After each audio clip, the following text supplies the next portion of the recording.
Alright, well, haven't done one of these in a while, but I've been trying to get back into it and see all the great content coming out of people, and I'm like, you know what? Want a bit of that myself. So, let's talk a little bit about Roster Mania. Now, I'm not going to go into specifics for a lot of these teams because it's been all over the Twitter sphere recently, so I don't really see the point. What I'm going to talk about is why this Roster Mania is not the same, why it's not the same, and we can expect more of the same. A little bit confusing, but bear with me. Now, Roster Mania got its name from back in the day where teams would be changing players every 4 seconds, right? And it would always happen after an event or whenever the window would open up. The rules around that have got more and more constrictive over time, with Activision MLG forming the CWL and the roster locks becoming longer and longer. We're seeing a very different roster main than what we're used to. We've seen massive stability in teams, the likes of the old FaZe roster or this current Optic team together 3 years. That was pretty much a dream back then. The EG Col era stayed together for so long, and that was like a year and a bit. And then when they broke up, that was a big thing. Now we've got Optic doing it for so many years, and this roster mania is different. Now it's interesting how this roster mania is played out, and we see a lot of players saying, contracts are coming into it massively this time in Europe. And it has changed, right? If you think about how this used to be, we used to have, take Parasite, for instance. I think he went through about 3-4 teams in the space of about 4 days, He was on Optic all for, 20 minutes. I think it was more like 3 hours or 3 days. It was such a ridiculously small amount of time. It doesn't actually happen like that anymore. So I kind of want to explain to some of you who may be wondering, why this roster mania kind of sucks. And I assume some people on Twitter saying, we're ready for it to be over now. So this roster mania is very different for several reasons. First of all, the long lock-ins in the way that you get the roster lock going down. So rosters now will be locked till champs. Then you've got people like the last chance qualifiers, the people who are in relegation for Season 2. They're not allowed to change. In Europe, that meant there was only actually 3 teams able to make a change, still be in the league, which means you had kind of very limited options on who you could actually take going forward. And we've seen that with Tommy and Josh and Scraps and all that sort of menagerie that's gone on there, right? Now, that's one reason. The other reason is contracts. Now, we've seen a few players moaning about the buyouts and contract issues. Now, I have not got that much sympathy for the players at this point. Now, I have sympathy in the regards that I'm friends with some of these players, and I do really like, them, and I hope they do well, and I hope they can do the best they can. But it really frustrates me, and it's probably not the players' fault. It's more fans. When fans are tweeting or saying, why are you holding this team back, or you're not letting him live his dream, or whatever it is, right? Orgs have to make a business decision. When you sign up to an org, right, they are going to pay you so they can use you as a marketing tool. That's what you're giving away. If you decide that after so long and all their marketing put in that you don't want to play for them anymore, that's kind of on you. It doesn't matter if you've got a better offer, it doesn't mean you've got more money. For them, they have to figure out, how do I get my money out of this? Because if I want to get another good player, I have to pay for them. You can't always hope for a free agent. Buyout clauses are a big thing. Now, I'm fairly certain that most of the pros I've ever spoken to haven't really negotiated their buyout clause properly, because it goes both ways, realistically. If you want to get out of that contract early, the buyout clause. Now, when you come towards the end of a contract, that buyout clause should go down. It will stay the same in the contract, but it should become less, simply because it's a kind of game of risk and reward, right? You don't want a player that doesn't want to be on your team. If his contract's up in, a month or 2 months, then you have very little bargaining power because he could sit out for 2 months. The issue comes is that a lot of these players don't want to go out without their salary. Now, salaries in Call of Duty have gone through the roof in recent years. We're talking multiple teams on upwards of 10k. We're talking, a lot of times entry teams into just the league are hovering around that 4k region. There are some below it. I know there are some below it. But they're quite high now for what it is. And that money in the league is way different to outside the league. It used to be kind of graduate as you went down the tiers, but now it's league and everybody else. Everybody else are fighting for scraps. If you can get a salary outside the league, consider yourself blessed. Right? That's what you're talking about here. Inside the league, you need funding to go to the events. It's probably what the most you can hope for, and a little bit of cash if you are one of the top prospects who could make it, right? There are a handful of teams in this regard. It used to be way more graduated. It used to have loads of teams being funded. So now with the high buy-ins for players and these large buyout clauses, orgs have to be very, very clever in the way that they market themselves and how they juggle their players and the decisions being made. It's becoming less about player decisions and more about management decisions, the way it's always going to go, and it will go further and further that way. We were lucky it stayed this way for so long simply because, players only want to play with certain people, and that also factored into the recent roster mania. Some of you won't know this, but players have actually vetoed other players joining their teams. So it's become a bit of a mix, but management are taking more of a kind of a forefront, because if you're asking, I want to play with this guy, and that guy's going to cost you $100,000 buyout, the org will go, is that going to be $100,000, that we can make back? Can we sell a player for $100,000? Sorry, little video there. And for me, it's like, I understand both sides of the argument, right? I understand orgs, and I've spoken to many orgs about how you get that return of investment. Is it right to pick up X, Y, and Z players? I actually had a look at a few contracts this roster mania for players who are friends of mine. I said, look, can you just look this over? I'm very uncertain about this clause or this. Because, remember, these guys are like 18 to 24. They haven't got, business degrees or lawyers. No, some of these players are now getting lawyers. Simply because they don't want to be messed up. They don't want to be in that scenario.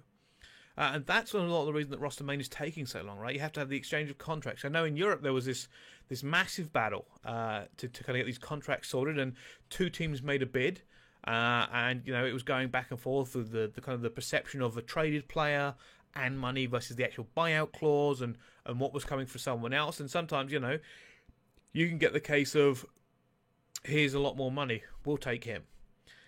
Well, I'm sorry, but if they're a top team, your team has every right to sell your contract to them, or however it's going to go down. I'm not a lawyer, and that's just how it's kind of going to happen. And players are going to have to get a little bit more kind of mentally into this game and kind of figure out exactly how they want to play it going forward. Same thing in North America, right? We saw the big thing about Optic. We didn't know the roster for ages, but everybody knew the roster for ages. Like I tweeted out a few rumors, but only because I got a dozen down the line one day. But I actually knew some of those stuff like weeks back, and the reason being, that all the stuff that went behind the scenes. We talked about, I think Method said he was the third choice here because there was contract trades going in. We actually saw recently, I think it was TK said they may actually sue Rise, I think it is. They're going to sue Rise over contract malarkey, I'm just going to call it here. I'm not really going to go into it. But that's going to change, and we're seeing very few changes here with the way that relegation is done and locking those rosters. And then on the other side of it, you've got, who can we contract, who can we switch? We have a very small window here. We don't want to kick players out of the league. All this sort of stuff comes into it, right? So you've suddenly got this kind of crazy atmosphere. Whereas before, teams were quite free to muse, and some of these contracts meant nothing, right? I'm not going to lie to you. Old contracts, even some of the new contracts I've seen are completely ridiculous. And if you went into court, you could probably get away with it. But we're not talking millions yet. We're talking thousands, and players don't really want to risk thousands on that. So now you've got this kind of this weird ecosystem where players have to have locked-in contracts, and maybe a team wants to make a team with a trade with another team. Who's actually out there? Who can you get? It's not like that, we're just a 4 now, we're out of our contract, see you later, we'll go to every org who we feel like. Now it's just kind of like, we kind of want to drop him, but the guy we want, you're going to have to pay $80,000 for him, and the org's going, whoa, we haven't been doing that badly. Yeah, but we want to win. Well, I don't know how badly you want to win, but we kind of want to not go bankrupt in the meantime. So, this roster mania, it isn't going to be an unusual. It's not a unique roster mania. This is now going to be the standard for all roster manias going forward. I'm afraid to say this, but roster mania is dead. Long live this slightly tamer and more structured roster mania. You're going to have this now. You're not going to have teams changing, all the players. The only time you're going to see a big flip is probably end of year. And even then, some teams are just going to re-up. Yeah, there we go. A lot of these have these extension contracts in, where they have a chance to retain those players on the same contract for the next year. And the reason that that's actually not coming as much as we have seen is simply because some players don't want to play with each other at the end of the year. They're hoping that. But we've also seen, and this is probably the greatest evidence for it, things like Optic and other teams have said, we stuck together. We've had problems for a long time, but we stuck together and we tried to work it out.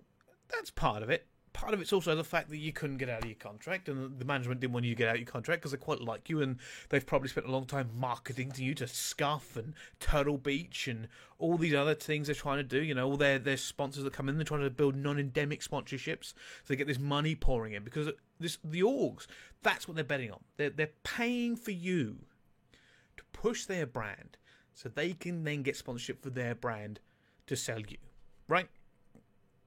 They want that money coming in so they can pay you, and they pay you so they get that money coming in. That's all there is to it. As much as they probably love you guys, you build up a really good rapport and you're friends with them and all that sort of stuff, the truth is that realistically you have sold your name, your face, and your body to these organisations for them to essentially make a profit off of you, because that's how it works. So when you can't really turn around at the end of your contract and say, I don't want to be here anymore, and it's always going, well, we own you. They kind of do. You can bench yourself, see how that gets away with you, damages and contracts and so on and so forth. We haven't really got to that level yet, but it isn't a million miles away.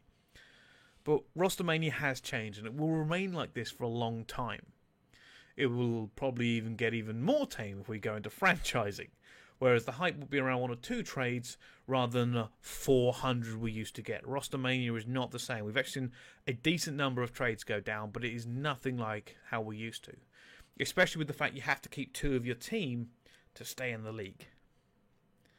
Just thought I'd kind of explain that to some of the fans out there, because I see some of the fans going, oh, why don't they just, not play or bench them, or why can't they trade them?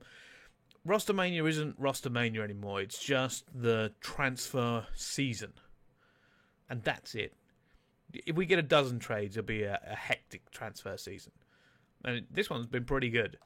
But that's why you're waiting for so much information to come out. And you see all these rumours, and you see the COD burner turning up, and he's, throwing petrol on the flames.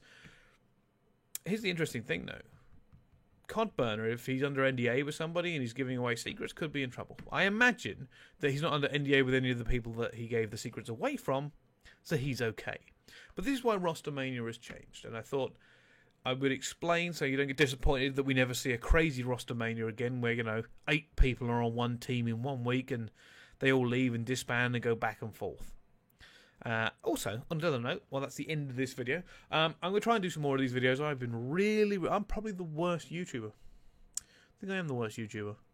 But I'm going to try to do some more. Actually, I have a few interviews I want to line up with some players, because I do enjoy Top Flight Talk. It's actually one of the videos I really enjoy doing, because it gives you an insight into these players away from some of the more generic interviews and the same 6 questions they always seem to get asked. So thank you very much for watching, and we'll see you next time.